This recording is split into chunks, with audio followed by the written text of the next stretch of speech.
తో బంగారు పట్టీలు చేశాక చీమ కాళ్ళకి బంగారు పట్టీలు కట్టి విడిచిపెడితే చీమ పాకుతున్నప్పుడు దాని కాళ్ళకి కట్టబడిన బంగారు పట్టీలకున్న మువ్వల ధ్వనిని అక్కడ కూర్చుని ఈశ్వరుడు వినగలడు. పెడతాడు. విడిచిపెట్టినప్పుడు భూమి అంతా నీటిలోకి వెళ్ళిపోతుంది, జలముల చేత కప్పబడుతుంది భూమి. మళ్ళీ తదనంతర కాలము సృష్టి చేసినప్పుడు మొదట నీరే సృష్టింపబడుతుంది, తర్వాత భూమి సృష్టింపబడుతుంది.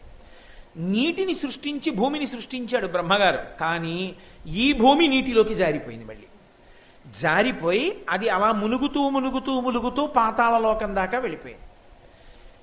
అప్పుడు బ్రహ్మగారు ఏం చేశాడంటే, బ్రహ్మగారి దగ్గరికి బ్రహ్మమానస పుత్రులు వచ్చారు. వచ్చి మేము ఉండడానికి చోటు కావాలి కదా, భూమండలం సముద్రంలోకి వెళ్ళిపోయింది కదా, మరి ఇప్పుడు భూమి లేకపోతే మేము ఎక్కడ పరిపాలన చెయ్యమన్నారు. అవును రోయ్, భూమి సముద్రంలోకి వెళ్ళిపోయింది కదా, భూమిని సముద్రంలోంచి పైకి తేగలిగిన శక్తి నాది కాదు. మహానుభావుడు శ్రీ మహావిష్ణువు తీసుకురావాలి భూమిని, కాబట్టి నేను ఆయననే ప్రార్థిస్తాను, ఆయన తీసుకొస్తాడులే అన్నాడు.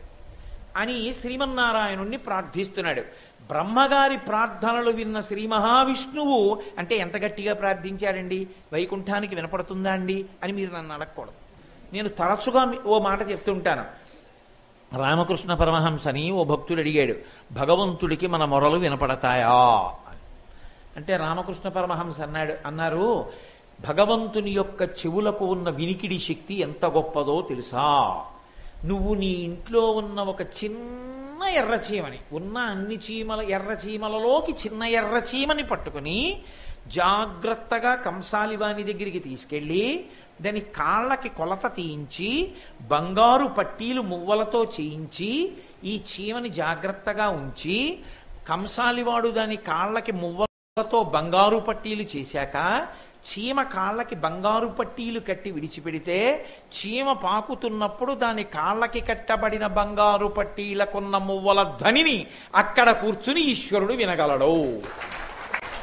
అంతగా వినగలిగిన శక్తి ఉంది కాబట్టి తొందరపడక, లోపల నువ్వు తలుచుకున్నా ఆయన వింటాడు, కాబట్టి మొరలు వినగలడు అన్నాడు.